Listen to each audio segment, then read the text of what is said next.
Okay, how to create an audience in Ads Manager.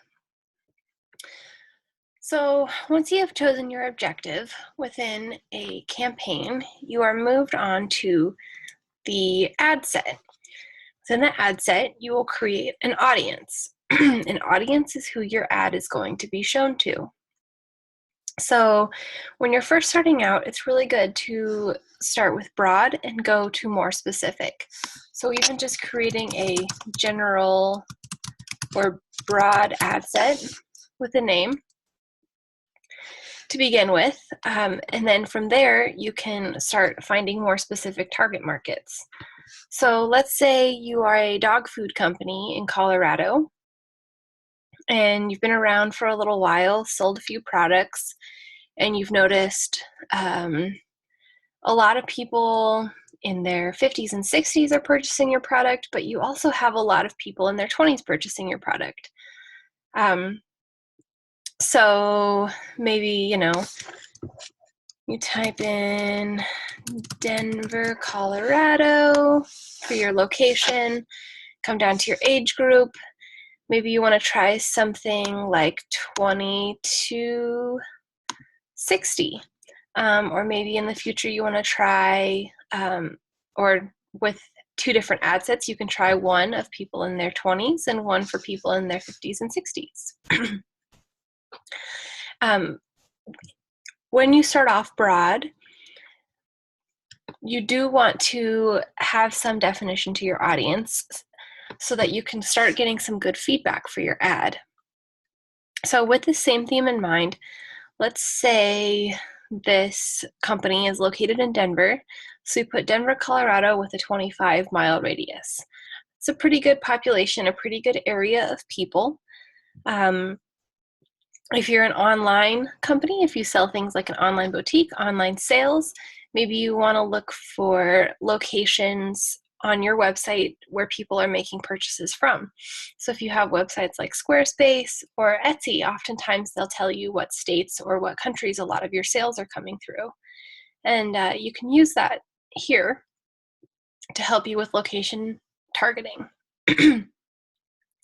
Now, as far as locations go, you can select everyone who is in this location, people who live in this location, people who recently were in this location, and people traveling to this location. Now, everyone in this location is usually fine. When to make these changes is if you're selling dog food, you probably just want to sell it to people who live together or who live in this area. Unless they're traveling with a dog. But perhaps you're selling some sort of subscription and you want to make sure it's somebody within your local area, so you want to ensure that only people who live in this area are receiving your ad. However, potentially you sell something for people who are traveling or about to travel. And so having services like hotel services for people traveling in this location are really helpful. So for the most part, starting out broad, you can start with everyone in this location, but as you have specific promotions or specific ideas for audiences, you can test these out as well. Another thing you can do is to exclude. So let's say you're targeting this Denver area, but you know that there is a law in Parker, Colorado, for some reason that you can't own a dog, which I don't believe is actually true, but for the sake of demonstration.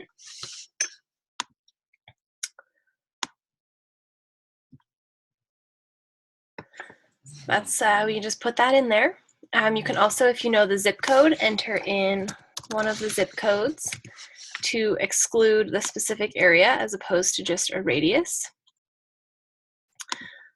Or you can include a full state. So let's say a lot of people come down from Wyoming to purchase your dog food. So that will include the full state. You can also do different countries depending on where you are located. You can do a variety of radius from 10 to 50 miles for both including, excluding, and zip codes as well. So once you have locations, and if you have lots of locations, you can add them here, but starting more general is good as well. We could even just start with the full state of Colorado. Genders, this is usually kept for both, for broad, unless you're selling a very specific women's only line for women who are going to purchase it for themselves. Languages, English is usually a good one. If you're listening to this, you probably speak English, but this is another location for perhaps you have a bilingual company and you want to advertise to someone who speaks a different language, Spanish, for example. You could enter in Spanish here, or German if you're looking for perhaps some German-speaking individuals who live in Colorado. So we'll go ahead and type in English now because the ad is going to be in English. Next is the detailed targeting. So this is where you can include more information based on demographics, interest, and behaviors. Now you can search through these and see like dog owners. So dog owners as a behavior is people who have hobbies and interests that are involved around owning a dog. They've purchased lots of pet products that apply that they are dog owners. Similarly, dog food and products is indicated that people in this household are likely buyers of dog food and other products that imply that they likely own dogs. So those are behaviors. Now, oops, that happens sometimes too. It's always good to check your work. As demonstrated, okay. And then demographics are going to be like parents. Maybe you're targeting something for busy parents who have young children, and so they need a better dog food solution. So that's your demographic type targeting. And then interests would be based on behaviors purchased, other pages that they like, what people are interested in. So searching dog food, for example, there's interest in just dog food in general. Maybe they've liked a lot of other dog pages, pedigree foods, gravy train, all kinds of stuff. As you can see, food tends to bring up a lot more of health food. This is why searching is great. But if you're curious to know more about an interest, you could just highlight it and come over here to the right, see how many people are included in this interest group, and the description of why this interest group, what it means. Or sometimes it will also tell you where the source of the data is coming from, as well as more details. So dog food could be one. Another thing is these interests are changing and updating all the time. So searching for something, getting different ideas, the more you put in as well, the more suggestions Facebook will have for you as to what, oh, dog livers, maybe I didn't think about that one before, or oh, just pet products in general, to help you come up with your first targeting. If you're creating your very first ad, unless you already know a very specific demographic or you're doing just one very specific promotion, pick about 10 to 20 of these to keep it quite broad, to help you in narrowing down this audience later. Later, you can exclude people. Say you did a lot of pet keywords and whatnot, but you only have dog food, so you want to exclude cat owners, which cat owners are awesome too, but for the sake of just selling dog food. Or perhaps you want to narrow the audience to ensure that people are having all of these behaviors, plus they are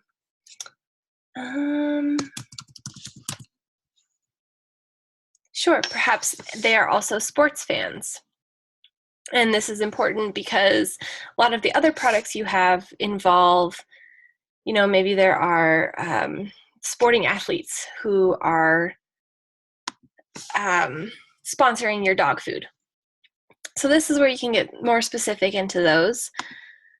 What's helpful for that is if you're doing specific promotions, such as dog food for maybe large breed dogs. But for the beginning, starting out, you want to start broad with these interests here. If you also have no idea what you want, you can go to Browse and click through demographics, click through interests and behaviors to get some more ideas. And if you want a little more detailed information about those, just hover over here, gives you some examples, and you can always learn more. Another place to help you with getting started with these is if you go to your actual page, your Facebook page, you go to your insights here, and from insights, go down to people, and you can see your fans, followers, people reached, and people engaged, or some variation of this. Depending on how many people like and follow your page and how new your page is what will determine this. Facebook does work hard to protect people's privacy, so they want to ensure that there's enough people that the data can remain anonymous. So if you look here, you can see that for this specific page, 90% of the fans have identified as women, and a large percentage of them are 45 plus. We can also see the location of where a lot of folks live, a lot of people all across in different cities, as well as people who are currently being reached versus people who are actually engaging with the page. So if you're running an engagement post, and I can see, for example, there's a lot of people aged 25 to 35, women and men, that are being reached. But, this gray area here, or this 65 plus is a lot less.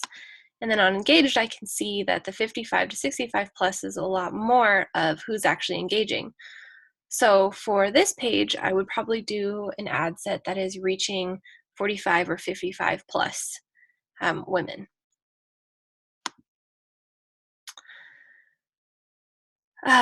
Okay, and so that is one resource. Another resource that can really help you out is Audience Insights. Once your page has 1,000 to 2,000 followers, you can go into your Audience Insights to get even more in-depth detailed about the people who like your page. So this includes potential cars that they drive, potential income levels. Do they rent? Do they own a home? Do they make a lot of purchases online? What kind of purchasing behaviors do they have? And this can help you, again, in creating your target audience, as well as learning who your audience is and who's responding to your ads. Okay, so once you've done that, the final part to the audience is connections. Connection type can include people who like your page, friends of people who like your page, or excluding people who like your page. When starting out, you don't need to have any of these, but eventually perhaps you do a promotion that's just for people who like your page. Or perhaps you want to do a gift promotion for friends of people who like your page to let them know, hey, your friend likes our page, which probably means they like our stuff. Here's a gift you could give them for their birthday.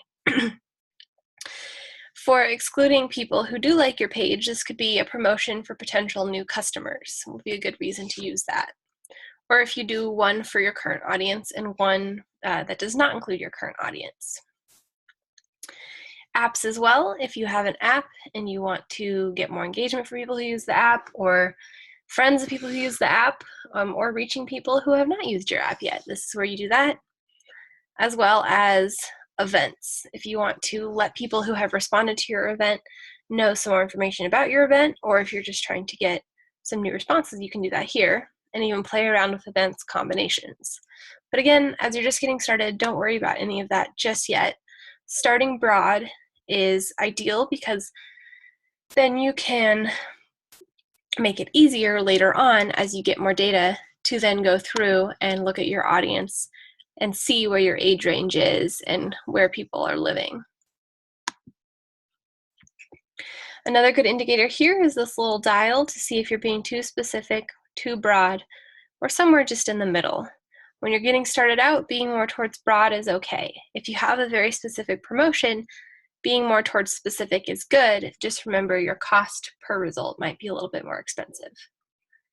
If you have any more questions at any time, there's lots of buttons here to help you with research and understanding more about what each of these things are.